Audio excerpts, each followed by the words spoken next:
Welcome to Codify of Nikhil. तो आज के लेक्चर में हम लोग सबसे पहले स्टार्ट करने वाले हैं कि हमने जो पिछले लेक्चर में टास्क दिया था वही पहले उस टास्क को फिनिश करेंगे और उस टास्क के सॉल्यूशन के बाद हम लोग स्टार्ट करेंगे आगे हमको क्या करना है। तो अभी हम स्टार्ट करते हैं। यहाँ पर सबसे पहले मैं आपको आपका टास्क दिखाता हूँ।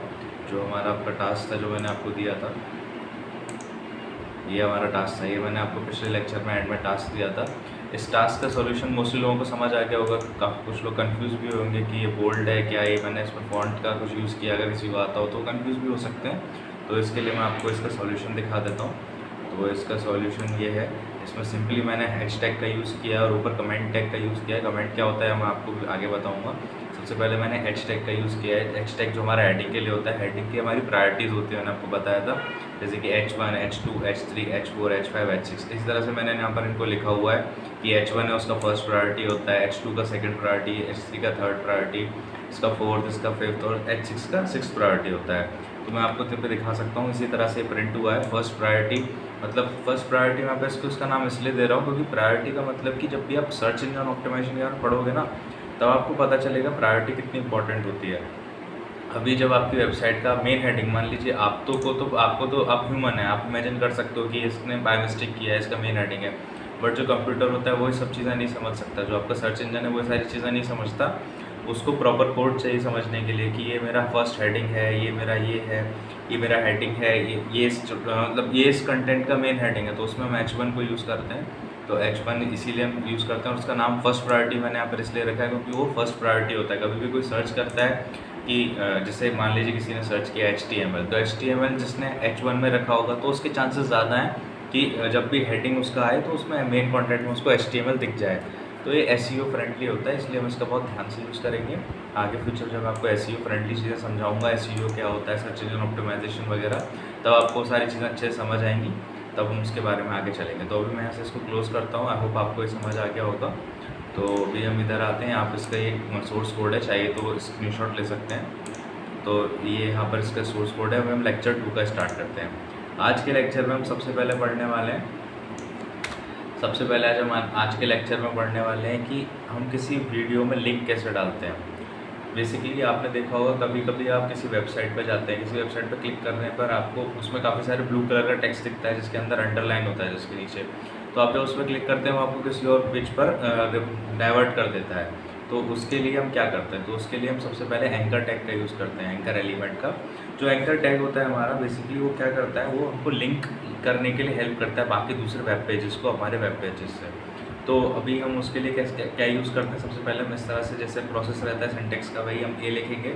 ए के बाद इसका अभी हम डेफिनेशन पर आते हैं। The anchor element with its href attributes create a hyperlink to web pages, files, email, address, locations in the same page on anything else URL can address। मतलब क्या है इसका कहने का मतलब, जो भी एंकर टैग है, एंकर टैग का एक एट्रीब्यूट होता है href, उसके बिना ही यूजलेस है, ये मैं आपको बता देता हूँ। href ये आपके रेफरेंस देता है, मतलब दूसरे वेब पेजेस का, URL का, वीडियोस का, इमेजेस का, और जो कुछ भी एक URL कंटेन कर सकता है ये आपको उसका रेफरल देगा आपके वेब पेज पर। अगर आप चाहते हैं कोई यूट्यूब का वीडियो आप उस पर लिंक करना चाहते हैं, तो कोई आप चाहते हैं कि आपका यूज़र उस लिंक पर क्लिक करे और वो उस वीडियो पर चला जाए, तो इसके लिए आपको href का यूज़ करना पड़ेगा, एंकर एलिमेंट के साथ href एट्रीब्यूट का। तो इसके यहाँ पर मेजर दो एट्रीब्यूट होते हैं, डाउनलोड और href। अभी आप कभी मूवी डाउनलोड करते हैं, तो उस मूवी डाउनलोड करने के लिए आप उस किसी लिंक पर क्लिक करते हैं और ऑटोमेटिकली आपको मूवी डाउनलोड होना स्टार्ट हो जाता है। तो उसका मेन रीज़न ये है कि वो डाउनलोड, उसके पीछे एट्रीब्यूट का यूज़ हुआ है। तो एट्रीब्यूट डाउनलोड का यूज़ करने के लिए हमको हमेशा href का भी यूज़ करना पड़ता है। उस फाइल का सोर्स फाइल भी देना इंपॉर्टेंट होता है। तो हम href से उसका सोर्स फाइल भी देते हैं और डाउनलोड भी देते हैं। डाउनलोड में भी उसका नेम रखते हैं जिस नेम से वो डाउनलोड होगा। अभी हम आते हैं एब्सोल्यूट लिंक और रिलेटिव लिंक। एब्सोल्यूट लिंक आपको इसके बीच का डिफरेंस पता होना चाहिए, डेफिनेशन पता होना चाहिए, पर एब्सोल्यूट लिंक ही आप लोग यूज़ करने वाले हैं मोस्टली। रिलेटिव लिंक भी यूज़ करेंगे, मतलब प्रैक्टिस करते टाइम आप लोग एब्सोल्यूट लिंक यूज़ करेंगे। रिलेटिव लिंक का आप यूज़ तब करेंगे जब आप एक्चुअली कोई एक बड़ा वेबसाइट अपना खुद से क्रिएट कर रहे होंगे। तो एब्सोल्यूट लिंक क्या होता है, मतलब जो एब्सोल्यूट हो, जैसे कि आपने कोई URL गूगल से कॉपी किया, किसी इमेज का URL या किसी वीडियो का URL या किसी भी वेबसाइट का आपने URL कॉपी किया और उसको लाके अपने कोड में रख दिया, अपने वेब पेजेस, अपने जो वेबसाइट बनाया, वेब पेज बनाया, उसके अंदर आपने उसको लिंक कर दिया एंकर एलिमेंट के साथ href एट्रीब्यूट का यूज़ करके। तो ये इससे क्या होगा, आप जब भी उस वेब पेज को पब्लिक करेंगे तो वो फाइल आपको पब्लिक करने का ज़रूरत नहीं है, क्योंकि वो ऑटोमेटिकली पब्लिक है। जब भी उस पर आपके पीसी से, जैसे कि अभी मैं अपने इस पीसी में कोड करता हूँ, जैसे कि आपको यहाँ दिखाना चाहता हूँ कि मैंने एक फ़ोल्डर बना हुआ है न्यू फोल्डर नाम से। अभी इसके अंदर जितनी भी फाइल हैं, ये चीज़ आपको भी समझाता हूँ, इसके अंदर जितनी भी फाइल्स हैं वो तभी तक कोई ओपन होंगे अगर मैं उसके साथ लिंक करूँगा, जब तक वो सेम फोल्डर में हो या फिर मैंने उसका पाथ स्पेसिफाई किया हो। लेकिन अगर मान लीजिए मैं lecture2.html वाला फाइल किसी एक इंसान को मेल कर देता हूँ और बाकी सारे फाइल्स नहीं करता हूँ, और इसमें मैं किसी एक लिंक को इन्वर्ट करता हूँ, एक ना फाइल इसमें रेफरेंस देता हूँ, एक फाइल का एक लिंक अटैच करता हूँ इससे, लेकिन वो लिंक है मेरे सिस्टम के फाइल का, तो क्या वो मेरे सिस्टम में फाइल ओपन कर पाएगा? नहीं। वो उसका रीज़न ये है क्योंकि मैंने उसको एक रिलेटिव लिंक दिया। तो अब आपको अच्छे से शायद समझ आ गया होगा कि रिलेटिव लिंक और एब्सोल्यूट लिंक का मतलब क्या है। तो रिलेटिव लिंक का बेसिकली मतलब यही होता है कि जो लिंक आप एक मतलब लोकल सिस्टम से दे रहे हो, एब्सोल्यूट मतलब वो ऑटोमेटिकली पब्लिक है और उसको कहीं से भी रीच किया जा सकता है। मतलब अगर मैं यहाँ पर वेब पेज डेवलप कर रहा हूँ, मैंने कोई एब्सोल्यूट लिंक का यूज़ किया और मैं अपने किसी फ्रेंड को भेजता हूँ रशिया में, तो वो भी उसको ऑटोमेटिकली लिंक को यूज़ कर सकता है, उसको भी वो एक्सेस रहेगा। लेकिन अगर मैं रिलेटिव लिंक का यूज़ करके उसको वो फाइल सेंड नहीं करता हूँ जो मैंने लिंक किया है, तो उसको उस चीज़ का एक्सेस नहीं रहने वाला है। तो बेसिकली एब्सोल्यूट लिंक और रिलेटिव लिंक का ये यूज़ होता है और ये डिफरेंस होता है। तो इसमें आपको यूज़ करने के एक स्लैश लगाना पड़ता है फाइल का यूआरएल डालने के लिए। इसमें आपको नॉर्मली डबल कोट का यूज़ करके आप उसका यूआरएल पेस्ट कर सकते हो यहाँ पर। तो इसका नीचे मैंने आपको सिंटेक्स दिया हुआ है, तो इसको मैं भी आपको यूज़ करके दिखा देता हूँ कि मैं यहाँ पर आपके लिए एब्सोल्यूट लिंक का यूज़ करूँगा बेसिकली। तो मैं यहाँ पर लिखता हूँ href, ये ऑटोमेटिकली बाय डिफ़ॉल्ट देखिए href आ गया, क्योंकि इसके बिना इसका यूज़ ही नहीं है। ये बात VS कोड भी जानता है हमारा कि इसके बिना कोई यूज़ ही नहीं है। तो पहले मैं आपको रिलेटिव लिंक का यूज़ दिखाता हूँ। अभी आप कहेंगे कि मैंने स्लैश लगाने के लिए बोला था, पर मेरे को ये ऑटोमेटिकली सजेस्ट कर रहा है। अगर आप नोटपैड में करेंगे तो आपको स्लैश लगाना पड़ेगा पहले। तो मैं यहाँ पर इसको लिंक कर रहा हूँ, देखिए मेरा फाइल यहाँ पर है practicequotient.html, या फिर मैं इस फाइल की जगह मैं लिंक करना चाहता हूँ यहाँ पर lex.png। मैंने एक PNG फाइल को लिंक किया है जो एक रिलेटिव लिंक है इस समय, और मैं यहाँ पर लिखना चाहता हूँ click on the link for image. Okay, अभी मैं यहाँ पर ये लिखता हूँ और मैं इसको रन करा के देखता हूँ कि ये कैसे रन करेगा। अभी देखिए click on the link for image, और मैंने इस पर क्लिक किया और ये देखिए इसने लेक्चर 1 का मेरा थंबनेल मैंने वहाँ पे दिखाया हुआ था, तो ऑटोमेटिकली इसने मेरे को उस पर रेफ़र कर दिया। तो जैसा कि आपको समझ आया होगा, इसने ऑटोमेटिकली ऊपर रेफ़र कर दिया। अभी सबसे बड़ा आपको टास्क लग रहा होगा कि click on the link for image, ये लिखने की ज़रूरत क्या थी? ये लिखने की ज़रूरत ये थी क्योंकि आपको तो पता है कि आपने लिंक लगाया, पर यूज़र के लिए जब यूज़र आपकी वेबसाइट को रीच करेगा तो उसको नहीं पता है ना किधर क्लिक करना है। आपको कुछ ऐसा टेक्स्ट देना पड़ेगा कि मतलब आपको एक मैसेज रखना पड़ेगा कि ये जो टेक्स्ट है इस पर लिंक है, और जो लिंक एप्लीकेबल होता है वो सिर्फ इन दो के अंदर ही होता है। यहाँ से मैंने मतलब इस पूरे एलिमेंट के अंदर ही रहेगा। जैसे मैंने यहाँ से अपना एंकर टेक्स्ट स्टार्ट किया और यहाँ इसको मैंने क्लोज़ किया, तो इस स्टार्ट और क्लोज के बीच में जितना भी टेक्स्ट रहेगा उस पर वो लिंक अप्लाई हो जाएगा। ऐसा नहीं है कि मैं यहाँ पर लिख देता हूँ lorem2 तो मेरा यहाँ पर ये भी एक लिंक बन जाएगा। मैं आपको सेव करके दिखाता हूँ, तो एक सेकेंड मैं आपको इसको सेव, मैंने क्लोज़ कर दिया था। तो देखिए lorem ipsum पर क्लिक कर रहा हूँ, कुछ नहीं हो रहा है, नॉर्मल एक टेक्स्ट की तरह उसको वर्क कर रहा है, पर मैं इधर क्लिक करता हूँ तो मेरे को उस इमेज पर रिवर्ट कर देता है। तो आपको आई होप ये समझ आ गया होगा। अभी अब मैं आपको सिखाता हूँ इसमें डाउनलोड एट्रीब्यूट का यूज़ करना। तो डाउनलोड एट्रीब्यूट हम यहाँ पे यूज़ करेंगे और मैं नाम रखता हूँ इस फाइल का भी नेक्स्ट। ओके, तो अभी यहाँ पर मैं इसको हटा देता हूँ आपके कन्फ्यूजन के लिए। तो हम यहाँ पर सेव करके इसको रन कराते हैं। ये देखिएगा ये डाउनलोड स्टार्ट हो गया, ये फाइल ऑटोमेटिकली डाउनलोड हो चुका है lex.png। तो आपको डाउनलोड एट्रीब्यूट का भी यूज़ समझ आ गया होगा। तो ये काफ़ी ईजी था पर काफ़ी इंटरेस्टिंग है और आपको इसका सबसे ज़्यादा यूज़ करना सीखना होगा। इसके बीच में आप काफ़ी सारे टेक्स्ट का यूज़ कर सकते हैं, साइड मतलब जो, लेकिन आपको CSS से जब आप यूज़ करेंगे तो आप इसको और अच्छे से डेकोरेट भी कर सकते हैं। तो अभी आपने एक टास्क कंप्लीट किया है जिसमें आप लिंक डालना सीख गए, सबसे बड़ी बात ये है। अभी मैंने आपको बता दिया यहाँ पर रिलेटिव लिंक के बारे में, आपको एब्सोल्यूट लिंक के बारे में बताने जा रहा हूँ। एब्सोल्यूट लिंक के लिए मैं यहाँ पर एक URL लेने वाला हूँ। उस URL के लिए मैं इधर आ जाता हूँ गूगल पर और मैंने यहाँ पर 4 सर्च किया है, तो इसका मतलब होता है एंसेस्टर्स। तो अभी मैं यहाँ पर इस साइट को ही डायरेक्टली कॉपी कर लेता हूँ। मैं यहाँ पर इस साइट को डायरेक्टली कॉपी करने के बाद मैं यहाँ कर इसको पेस्ट कर देता हूँ और यहाँ पर लिख देता हूँ 4 years, ताकि हमको पता चले यूज़र इंटरफेस के लिए हम यहाँ पर आदत डाल रहे हैं कि हमारा ऐसे ही होना चाहिए 4 years। तो 4 years पर जैसे मैं क्लिक करता हूँ तो देखिए यहाँ पर मेरा एक वेबसाइट ओपन हो गया जो मैंने लिंक किया था। तो अब ये जो लिंक है ना, इसको बोलेंगे एब्सोल्यूट लिंक। और इससे पहले जो मैंने लिंक बनाया हुआ है वो भी मैं आपको दिखा देता हूँ। इससे पहले जो मैंने ये लिंक बनाया हुआ है ये है रिलेटिव लिंक, ये वाला लिंक रिलेटिव लिंक है, यहाँ से डाउनलोड हो रहा है। लेकिन अगर मैं इसको किसी को शेयर करता हूँ इस वेब पेज को तो वो ये फाइल डाउनलोड नहीं कर पाएगा, क्योंकि उसके पास वो फाइल है ही नहीं। इसीलिए कभी भी हमको कोई रिलेटिव लिंक का यूज़ करके बनाते हैं किसी वेब पेज को तो हमको सारे लिंक पब्लिक करने होते हैं, सारी फाइल्स पब्लिक करनी होती है। तो हमारा एक टॉपिक कवर हो गया जिसमें हमने एंकर टैग के बारे में सीखा। तो अभी हम आते हैं यहाँ पर नोट्स पर वापस से। नोट्स में मैं आपको एब्रीवेशन के बारे में बताता हूँ। एब्रीवेशन क्या होता है? एब्रीवेशन क्या होता है, जैसे भी हम किसी चीज़ का एब्रीवेशन लगाना होता है ना, जैसे कि हम चाहते हैं कि HTML, तो HTML एक एब्रीवेशन है। ये किसके लिए स्टैंड करता है? हाइपरटेक्स्ट मार्कअप लैंग्वेज के लिए। तो इसी तरह से एब्रीवेशन, तो इस तरह से हमको वेब पेज पे दिखाना होता है कि ये हमारा एक एब्रीवेशन है, तो उसके लिए हम एब्रीवेशन एलिमेंट का यूज़ करते हैं। इसका मैं आपको यूज़ करके दिखाता हूँ। इसके लिए बेसिकली हमको ABBR लिखना है। ABBR के अंदर टाइटल, जो भी एब्रीवेशन का टाइटल रखने वाले हैं इसका एट्रीब्यूट होता है। जैसे कि मैं यहाँ पर हाइपरटेक्स्ट मार्कअप लैंग्वेज रखने वाला हूँ।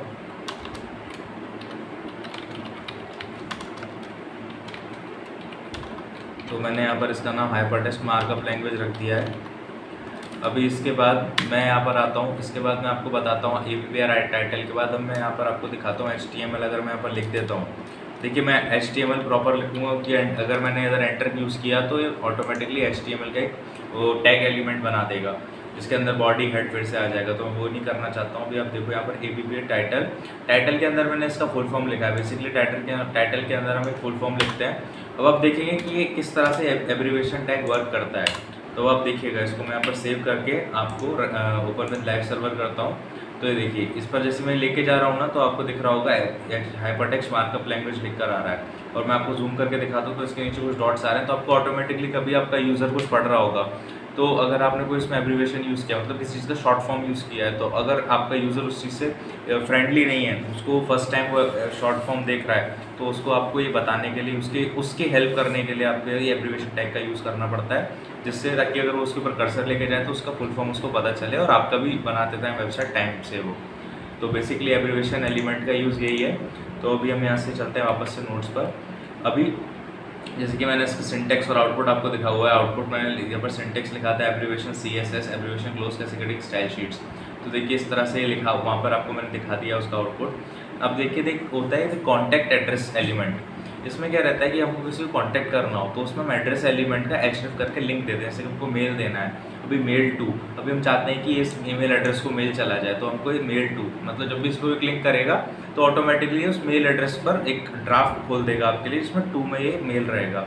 और इस तरह से टेलीफोन के लिए रहता है, इसमें हम TEL का यूज़ करके और टेलीफोन नंबर लिखते हैं। इस पर आपने देखा होगा कि आप टेलीफोन नंबर पर क्लिक करते हो तो ऑटोमेटिकली आपका डायल पैड में वो नंबर टाइप होकर आता है और आपको ऑप्शन आता है कि आप ऑटोमेटिकली वो या तो कॉल लग जाता है या फिर आपसे पूछता है कि you want to choose a SIM. और इस तरह से आपने ये चीज़ नोटिस की होगी। तो ये इस तरह से वर्क करता है। उसके बैकग्राउंड स्टोरी एड्रेस एलिमेंट की वजह से होता है।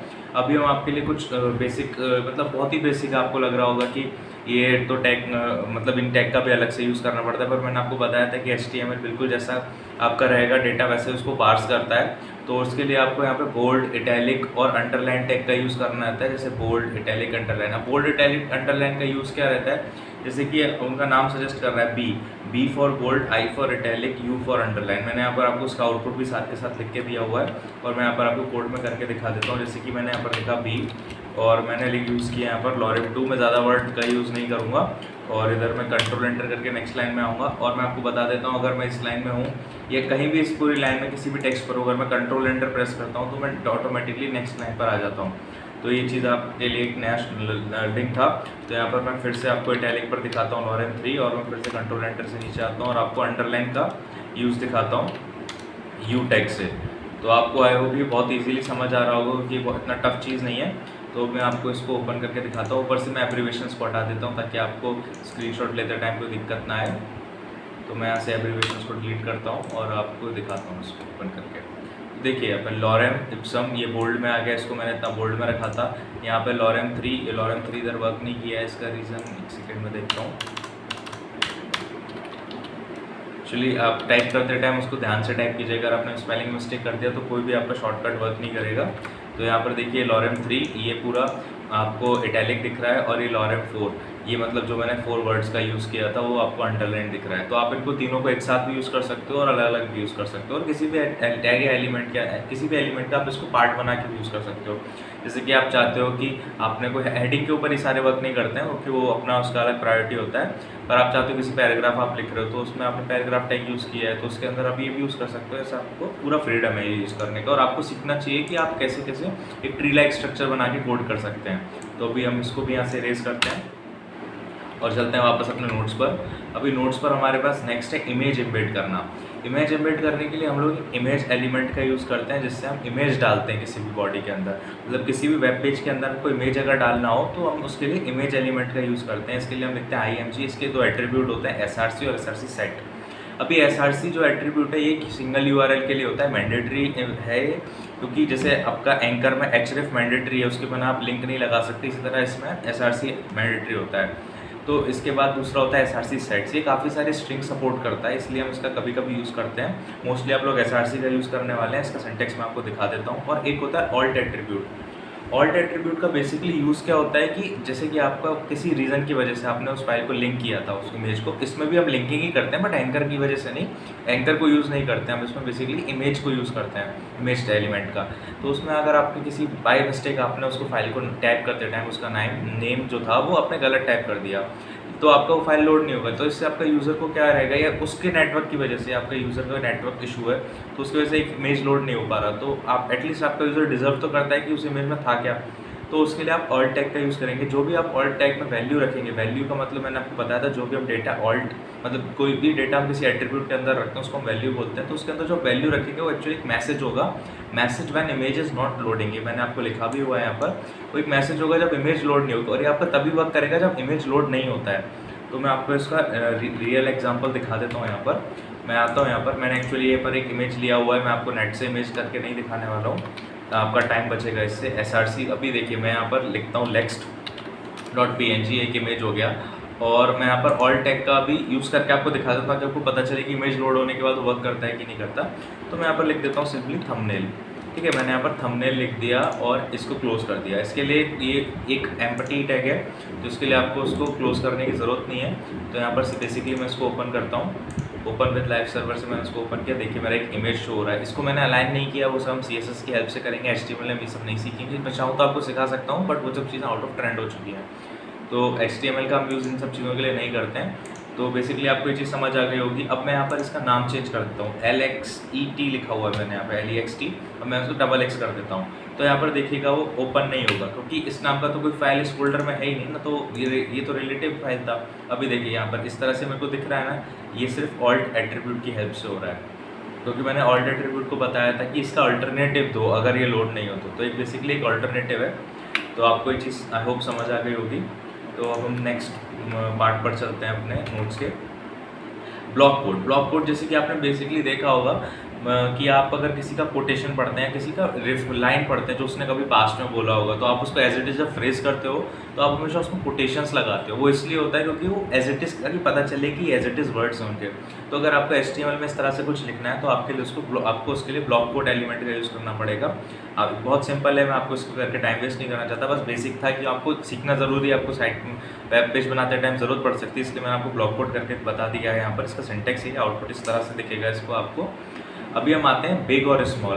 बिग और स्मॉल एक्चुअली अब प्रैक्टिस में नहीं है बट मैंने आपके लिए एक को लेके आया हूँ क्योंकि कभी कभी आपके मन में डाउट आ सकता है किसी वेब पेज पर जाते टाइम कि ये बिग और स्मॉल क्यों है, बट ये अब इतना प्रैक्टिस में नहीं हो कि हम CSS की हेल्प से इसको यूज़ कर लेते हैं। तो अभी देखिए use to make text bigger than the entire text. मतलब बिग टेक्स्ट का मतलब क्या है, बिग लिख दिया। अगर आपने बिग लगा के किसी के अंदर और आपने नॉर्मली कुछ लिख दिया, जैसे कि मैं आपको करके दिखाता हूँ। यहाँ पर मैं यहाँ पर इमेज का आपको पार्ट डिलीट करके दिखाता हूँ। मैं आपको करके दिखाता हूँ यहाँ पर बिग का यूज़। तो मैंने यहाँ पर लिखा लॉरेन 45, ठीक है। मैंने यहाँ पर लिखा लॉरेन 34 करता हूँ, ठीक है। मैंने इसको Alt Z से पूरा वर्ड रैप कर लिया। अभी मैं चाहता हूँ कि ये जो मेरा वर्ड है ना, ओडियोडुसिमस, ये थोड़ा बड़ा है, तो मैंने यहाँ पर लिखा बिग, ठीक है। अब इसके बीच में या फिर मैं और दो लॉरेम 2 डाल के लॉरेम इप्सम लिख देता हूँ। अभी आप इसका आउटपुट देखना।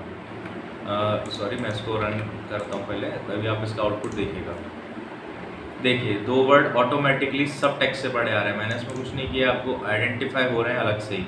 ये थोड़े बड़े आ रहे हैं। इसका बेसिकली यही यूज़ है। सेम इसका वाइस वर्सा स्मॉल के साथ है। अगर मैं उसको छोटा कर दूंगा तो स्मॉल हो जाएगा।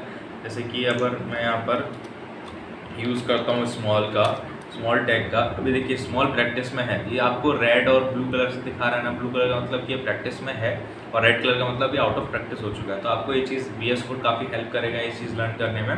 तो यहाँ पर मैं यूज़ करता हूँ लॉरेम 2 का फिर से ही। तो आप देखिएगा यहाँ पर सेव करके देखिए, ये नॉर्मली ये टेक्स्ट पूरे टेक्स्ट से छोटा दिख रहा है, आपको अलग ही दिख रहा है वो। ये देखिए ध्यान से देखिए, पूरा टेक्स्ट से काफ़ी छोटा दिख रहा है और ये काफ़ी बड़ा दिख रहा है बाकी टेक्स्ट से। तो इसका मेन यूज़ यही है, आप इसको यूज़ कर सकते हैं, पर नहीं करें तो अच्छा है। CSS में आप सारी चीज़ सीखेंगे, मैं सिखाऊंगा आपको। तो अभी हम नेक्स्ट चलते हैं अपने नोट्स में आगे। तो अभी हमारा नेक्स्ट नोट्स में paragraph tag. Paragraph tag is use to write paragraph. P line automate paragraph line automatically changed after the use of paragraph tag। मतलब क्या कहना चाह रहा है कि पैराग्राफ टैग जो होता है जब हम कोई पैराग्राफ लिखना चाहते हैं, जैसे कि मैंने आपको बताया है कि HTML को, मतलब आपके वेब ब्राउज़र को कोई फ़र्क नहीं पड़ता कि आप क्या कर रहे हो, ठीक है। मतलब आपने क्या लिखा है, कैसे लिखा है, उस बात से उसको कोई फ़र्क नहीं पड़ता। वो उसका सीधा फंडा है कि मतलब जैसे कि आपने लिख दिया, मैंने यहाँ पर लिख दिया नॉर्मली कुछ भी लॉरेम 45, ठीक है 35 सॉरी, मैं यहाँ पर उसको लॉरेम 45 करता हूँ। मैंने यहाँ पर लॉरेम 45 लिखा वर्ड रैप के साथ। अब मैंने यहाँ पर इसको एंटर दे दिया और इसको एक ऐसा ट्राई किया कि मैं इसको थोड़ा पैराग्राफ के फॉर्म में जैसा शेप देता हूँ, ठीक है। क्या ये उधर भी वैसे ही आएगा? ठीक है, चेक करते हैं ना, अभी पता चलेगा। देखो ये अभी उधर वैसा नहीं आ रहा, सेम एज इट इज़ पहले जैसे ही आ रहा है। तो इसका मतलब क्या है कि उसको हमको एक एक चीज़ बतानी पड़ेगी कि मेरा टेक्स्ट इस तरह से शो करो, मेरा टेक्स्ट इस तरह से शो करो। तो वो शो कराने के लिए भी हमको हेल्प लगेगी उसकी, किसकी? पैराग्राफ टैग की।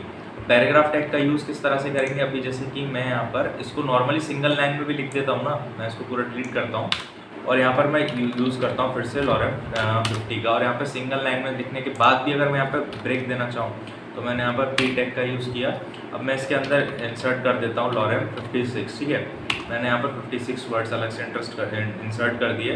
अभी आप इसके अंदर इसका चेंज देखिएगा, पैराग्राफ ऑटोमेटिकली बन जाएगा। देखिए ऊपर वाला एक लाइन था वो जैसा एज इट इज़ था वैसा एज इट इज़ आया। पैराग्राफ स्टार्ट हुआ जहाँ से पैराग्राफ एलिमेंट मैंने यूज़ किया। तो देखिए आपने एक चीज़ नोटिस करी होगी, पैराग्राफ एलिमेंट यूज़ करने के बाद ऑटोमेटिकली लाइन यहाँ से ब्रेक हो गई। मतलब मेरे को ऐसा कमांड नहीं देना पड़ा कि यहाँ पर ब्रेक लाइन करो, उसको ऑटोमेटिकली बाय डिफ़ॉल्ट है कि वो उसके आगे पीछे लाइन ब्रेक कर देगा। तो यहाँ से मैंने पैराग्राफ टैग का यूज़ स्टार्ट किया था तो ऑटोमेटिकली उससे पहले वाले वर्ड्स की लाइन ब्रेक हो गई और जहाँ उसका एंड हुआ उसके बाद वाले वर्ड्स भी नेक्स्ट लाइन से आए। मतलब उसने प्रॉपर एक पैराग्राफ की तरह उसको कोट कर दिया।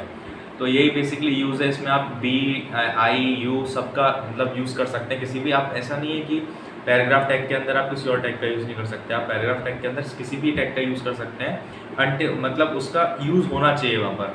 अगर आप जैसे लिंक को अगर आप बोल्ड करना चाहोगे तो वो उसका यूज़ नहीं है बेसिकली। तो एक्चुअली अगर आप उसका यूज़ अच्छे से करना चाहते हैं तो आपको उसके अंदर उसको यूज़ करना ही पड़ेगा। तो अभी हम आते हैं नेक्स्ट अपने नोट्स पर। अभी हमारे नोट्स क्या बोल रहे हैं? हमारे नोट्स बोल रहे हैं कि अब हम BR टैग के बारे में पढ़ेंगे। BR टैग क्या होता है? एक एम्प्टी टैग होता है, ब्रेक लाइन के लिए यूज़ होता है। इसमें मैंने आपको भी करके दिखाया, मैंने लाइन ब्रेक किया था, मतलब लाइन चेंज किया था, बट लाइन चेंज ही नहीं हुआ। तो अब ये चीज़ वो कैसे समझेगा? उसको ऐसा क्या कमांड दें यार कि वो समझ जाए। मैं चाहता हूँ यहाँ से BR हो जाए, sorry this is my mistake, पर मैं चाहता हूँ यहाँ से कि वो एक लाइन ब्रेक हो जाए, ठीक है। मैं चाहता हूँ यहाँ से एक लाइन ब्रेक हो जाए और मैं यहाँ से फिर भी टेक्स्ट डाल देता हूँ लॉरेम 50 करके। अभी ठीक है, आपको पहले आउटपुट में यहाँ से यहाँ तक का पूरा एक लाइन में आ रहा था। अभी इसके यहाँ पे मैंने BR लगा दिया तो एक लाइन में आएगा। और यहाँ से मैं आपको उसका एग्जांपल फिर से दिखा देता हूँ। मैंने यहाँ भी लॉरेम 50 डाल दिया। क्या ये एक लाइन से नहीं आएगा? मैं आपको ये दिखाना चाहता हूँ कि BR टैग का यूज़ होता है। ऐसा नहीं है कि वो आप इधर टाइप कर दोगे तो हो जाएगा, नहीं। ये सारे जितने भी आप फिजूल के स्पेस देते हो, आप लाइन ब्रेक करते हो, ये सब ऑटोमेटिकली नॉर्मल सेट पर कर दिया जाता है और रेंडरिंग के टाइम पे इनको पार्स ही नहीं करता है, वर्क ही नहीं करेगा, उसको एक कमांड चाहिए प्रॉपर। तो अभी हम इसके आउटपुट पर आते हैं। तो इसके आउटपुट पे देखिए, ये इसका आउटपुट है। तो यहाँ पर ऑटोमेटिकली आप देखिए यहाँ से एक 000 मैंने इसलिए लगाया ताकि आपको आइडेंटिफाई हो जाए कि मैंने कहाँ पर ब्रेक लाइन दिया है। तो आपको यहाँ पर एक ऑटोमेटिकली लाइन ब्रेक होकर दिख रही है और उसके बाद का पूरा टेक्स्ट सेम दिख रहा है। तो उसका बेसिकली यही यूज़ है कि वो एक लाइन को ब्रेक कर देता है। ये देखिए यहाँ पर 000 यहाँ से मैंने ब्रेक लाइन किया हुआ था। अगर मैं यहाँ से ब्रेक लाइन को हटा दूँगा तो क्या एक लाइन में आएगा? जी हाँ, ये पूरा एक लाइन में आने वाला है। और मैं इसको हटा देता हूँ आप लोगों के लिए। देखो पूरा टेक्स्ट 000 भी तो आइडेंटिफाई भी नहीं हो, ये रहा देखिए 000, उसके बाद का पूरा टेक्स्ट जो ब्रेक होकर नेक्स्ट लाइन से आ रहा था वो नहीं आया। अब आप लोग सोच रहे हो कि यार पैराग्राफ टैग भी तो यही काम कर रहा है, ब्रेक लाइन भी वही काम कर रहा है, हम पैराग्राफ में क्यों नहीं इनक्लोज कर सकते। देखिए जब ये आप कर सकते हैं, आप वेब पेज जब बनाएंगे तो आप ये सब करके प्रॉपर दिखा सकते हो, लेकिन एसईओ मतलब वही बात आती है बार बार कि आपका जो सर्च इंजन ऑप्टिमाइजेशन है ना, वो सब चीज़ें टेक्स्ट के अकॉर्डिंग समझता है। लेकिन अगर आपने कोई पैराग्राफ उसके अंदर कोड किया, अगर आपने पैराग्राफ टैग का यूज़ करके कोई टेक्स्ट कोड किया है उसके अंदर, तो वो उसको एज अ पैराग्राफ ट्रीट करेगा। जब भी आपका कोई आपका यूज़र सर्च करेगा आपके वेब पेज के बारे में, तो उसको पैराग्राफ की वे में शो करेगा, और वो अगर पैराग्राफ के बारे में सर्च कर रहा होगा तो वो पैराग्राफ की फॉर्म में ही आएगा।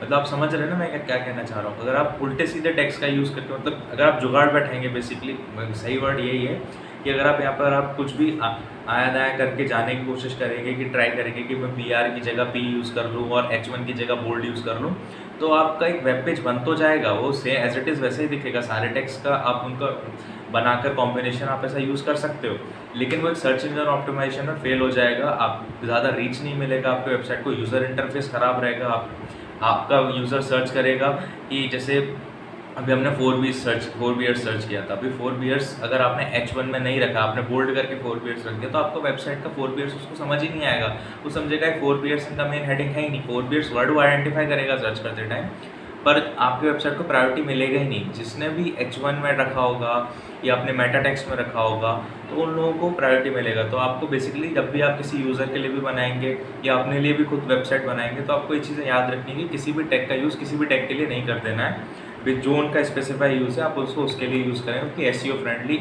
होना चाहिए आपका वेबसाइट। अभी हम बात करते हैं HR टैग के बारे में।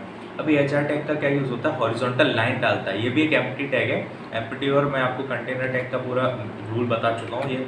तो अभी हम HR टैग के बारे में देखते हैं। अभी देखिए मैं यहाँ पर लिखना चाहता हूँ, जैसे कि ये मेरा इस टेक्स्ट को मैं HR देना चाहता हूँ यहाँ से यहाँ तक, देखिए, या फिर यहाँ से मैं देना चाहता हूँ। इस पैराग्राफ को मैं अलग से थोड़ा दिखाना चाहता हूँ। HR मतलब एक हॉरिजॉन्टल लाइन खींचेगा बेसिकली, ऐसा कुछ स्पेशल नहीं है। तो मैंने यहाँ पर HR टैग दिया और यहाँ पर भी मैंने HR टैग दिया, ठीक है। अभी इसका आप चेंज देखिएगा, ये देखिए 2 हॉरिजॉन्टल लाइन ऑटोमेटिकली आ चुकी हैं, और मैं इसको जितना जूम करूँगा ये जाती जाएगी, क्योंकि ब्लॉक लेवल एलिमेंट है। इसको पूरा स्पेस लेगा ये वेब पेज का। ब्लॉक लेवल एलिमेंट का मतलब होता है कि वो पूरा स्पेस लेगा। इसके बारे में आपको डीप में आगे बताऊंगा, बस मैंने वर्ड यूज़ किया तो आप उसका मतलब समझ लीजिए थोड़ा सा, कि वो पूरा स्पेस कवर करता है, इसे पूरा स्पेस कवर कर रहा है। तो आप ये चीज़ थोड़ा आपको समझ आ गया होगा कि HR का यूज़ क्या है। अब बेसिकली इसका यूज़ कभी कभी हम डेकोरेशन करने में ही कर सकते हैं, और इसका ज़्यादा मेन यूज़ नहीं है, क्योंकि हमारे पास अंडरलाइन भी होता है।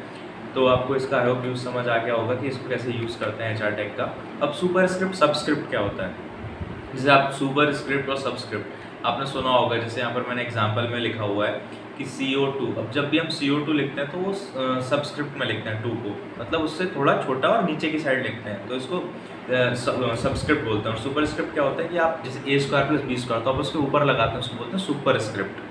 तो अभी आप इस चीज़ के लिए क्या टैग यूज़ करेंगे, आपको बोल दिया जाए कि आपको कोड करना है, तो उसके लिए बेसिकली आपको यूज़ करना पड़ेगा सूप और सूप।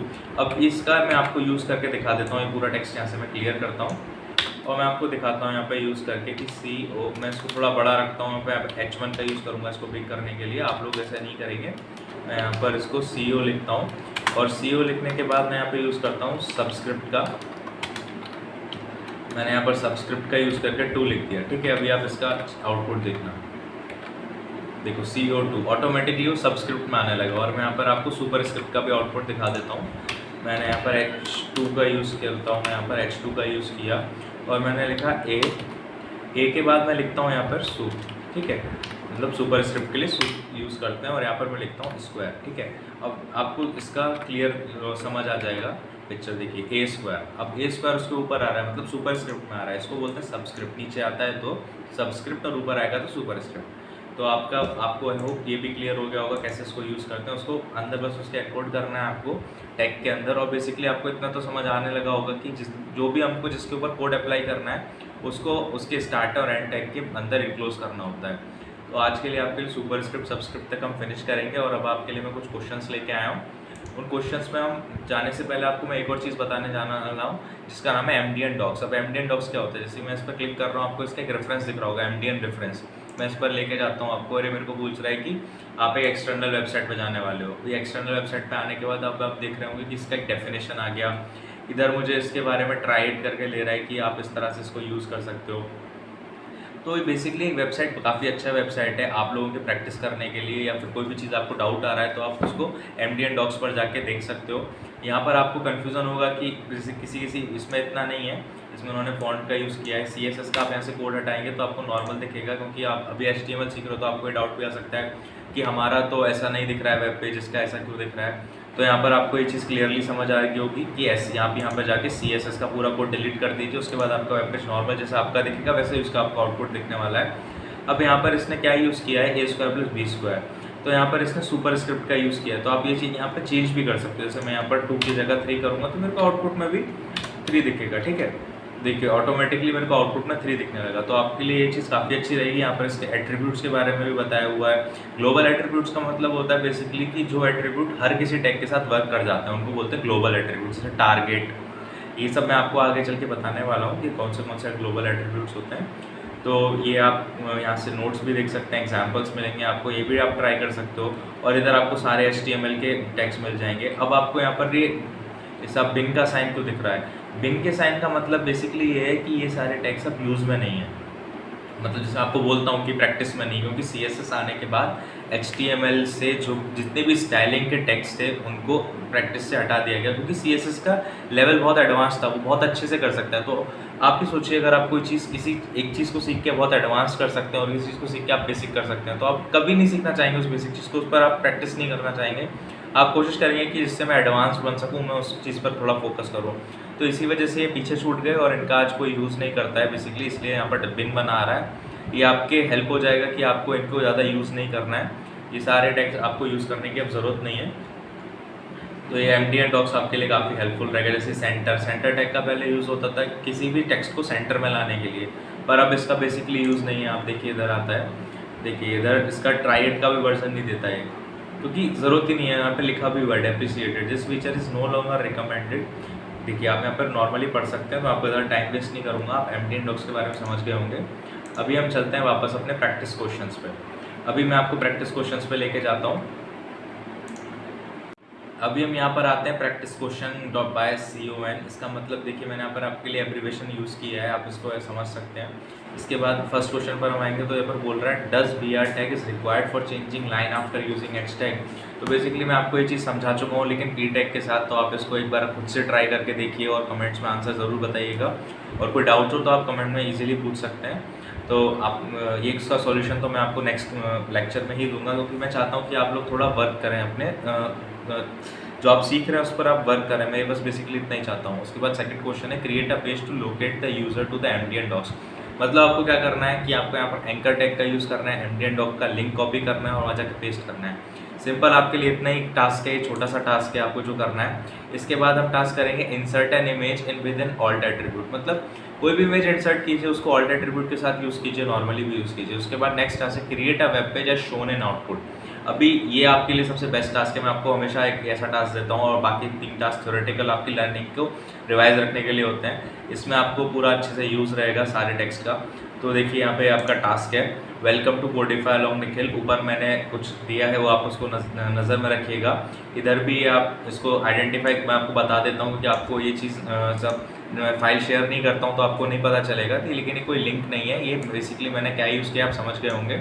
उसके बाद मैंने यहाँ पर ये आपके लिए सबसे बड़ा टास्क है कि आप किसी इमेज के ऊपर लिंक अटैच करें। मैंने यहाँ पर इमेज के ऊपर लिंक अटैच किया हुआ है बेसिकली, और आप देखिएगा इस पर मेरा कर्सर भी चेंज हो गया है, तो आपको समझ आ रहा होगा कि एक लिंक है इसके पीछे अटैच्ड है। इस इमेज पर मैं कहीं भी क्लिक करूँगा तो मुझे कहीं रेफ़र करने वाला है, और मैं क्लिक करके देखता हूँ ये मुझे किधर रेफ़र करेगा। तो यहाँ पर क्लिक करने के बाद मेरे को यूट्यूब मेरे लेक्चर नंबर 1 पर रेफ़र कर रहा है बेसिकली। तो यहाँ से हम वापस आएंगे। तो आपके लिए टास्क ये है कि सबसे पहले तो आपको ये चीज़ कैसे आई ये आपको इमेजिन करना है, ये H1 है या फिर ये बोल्ड है, ये आपको आइडेंटिफाई करना है, और क्या यूज़ करना बेस्ट रहेगा और किस इमेज पर कैसे लिंक लगाते हैं। मैंने आपको बताया था पहले भी कि आप किसी भी एलिमेंट, किसी भी टैग का इंटरली उसको यूज़ कर सकते हैं, लेकिन आपको एक लॉ याद रखना है, फर्स्ट कम लेट को। इसमें यही लॉ चलता है कि फर्स्ट कम लेट को, जिस टैग को आपने पहले ओपन किया वो सबसे एंड में ही क्लोज होगा। फर्स्ट वाले को जिसको आपने ओपन किया वो सबसे एंड में ही क्लोज करना होता है। आप बस इस चीज़ का याद रखिएगा, और आप किसी भी टैग को किसी भी टैग के अंदर यूज़ कर सकते हैं। उसी का कुछ यूज़ करके मैंने एक छोटा सा आपको टास्क दिया है। इस टास्क का सॉल्यूशन आपको नेक्स्ट वीडियो में मिलेगा, पर आप लोग ट्राई ज़रूर कीजिएगा इसको, मज़ा आएगा आप लोगों को। सो थैंक यू, आज के लिए इतना ही, नेक्स्ट लेक्चर में मिलते हैं।